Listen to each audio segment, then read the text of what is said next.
Hi, my name is Mommy Ina and nandito kami sa Baguio ngayon sa Camp John Hay dahil dito magki-Christmas yung family ko. And since iniwan na nga namin yung sasakyan namin sa hotel para makapag-ikot-ikot or makapunta sa ibang location, sumakay kami dito sa electric bus sa may Camp John Hay. Na-excite din kami mag-asawa kasi gusto naming makita yung reaction ni Fia sa pagsakay dito sa bus. Si Logan din, first time lang niya sumakay dito sa electric bus na to. Pero syempre bago sumakay, sinabihan na namin si Fia na sasakay kami dito sa bus. Kaya ayan, okay naman siya, wala naman siyang reaction. At nagpahuli na nga kaming bumaba dito sa bus para talagang maikot namin tong loob ng Camp John Hay kung saan yung ruta nitong electric bus. After mag-ikot, sakay ng electric bus, finally nakapag-check-in na kami dito sa Camp John Hay Hotels. Dati Manor yung pangalan niya.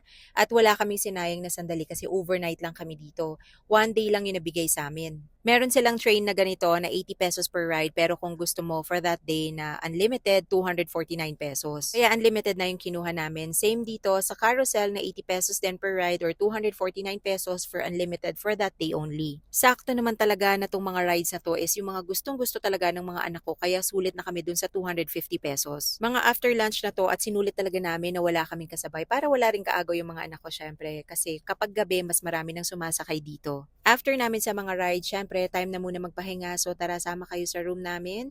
Dito kami sa room 213. So, tignan natin yung itsura ng room. Actually, the same lang naman siya for the last 4 to 5 years na nag-check-in kami dito. So, 2 double beds yung nakuha namin. Superior room tong nakuha namin. Hindi na kami kumuha nung may balcony kasi most of the time naman nasa labas kami ng hotel. So, ayan, si Fia, excited na siya at alam na niya ang pwesto niya. Malawak din pala yung beds nila. So, sa kabilang bed, si Daddy tsaka si Logan. Sa kabila, tabi naman kami ni Fia.